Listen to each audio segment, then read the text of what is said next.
I had to sell my family's land. Now I have nothing.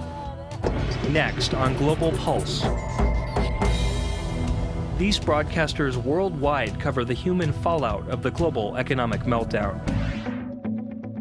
The spiraling impact of one story dominates news media around the world. It's been a black Wednesday for the German banking sector, with Deutsche Bank presenting record losses in the final quarter of 2008. Credit ratings for 7 companies in Dubai have been downgraded as the collapse in oil prices and the financial crisis take their toll on property prices. Stopping foreclosures must be our top priority.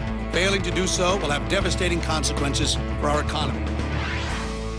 The global recession has victims both large and small. South Asia Newsline examines the impact of the meltdown on an ancient craft in India and the 3 million people who survive on it. For the last few years, northwestern Rajasthan's carpets, famous for their royal designs and finishing, had been basking in the sun of elegance, adorning the homes of the richest in the world. But with economic slowdown, it is now going through perhaps its worst phase in decades. America and Europe, which are badly hit by recession, now the demand is very, very slack. People cannot leave their daily necessities, but carpet is one thing they can do without. Much of the media is focused on banks and bailouts. Al Jazeera finds a man whose own financial collapse is measured in dollars and a dream. One of Bangladesh's largest exports is its people.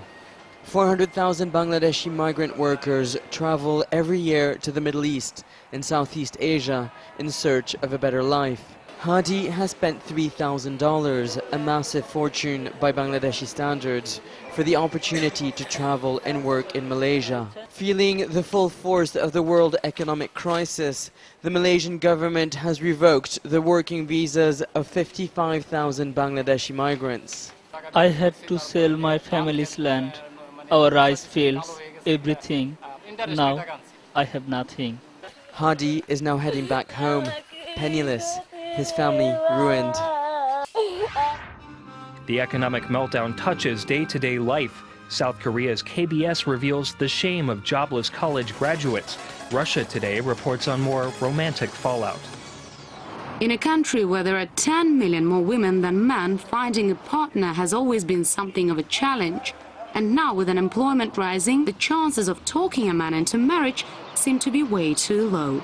Some time ago, I could go to a nightclub without even considering paying for myself.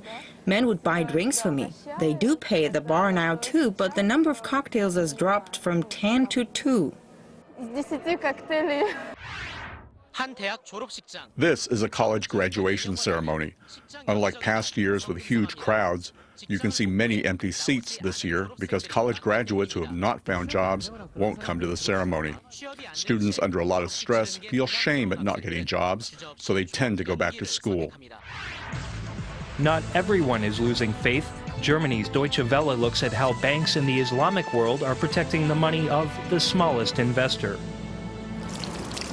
Aaron Ghani attends his local mosque in Singapore for evening prayers.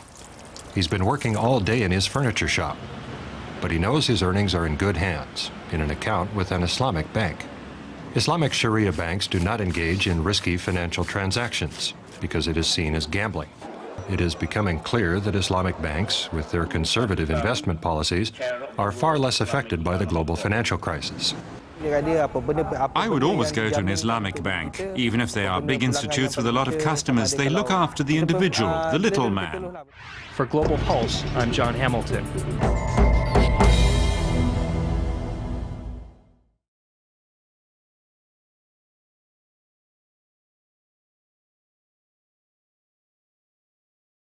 This program is brought to you by Link TV for educational and non-commercial use only. Link TV is the only U.S. network dedicated to global and national news, uncompromising documentaries, and diverse cultural programs. Programs which connect you to the world.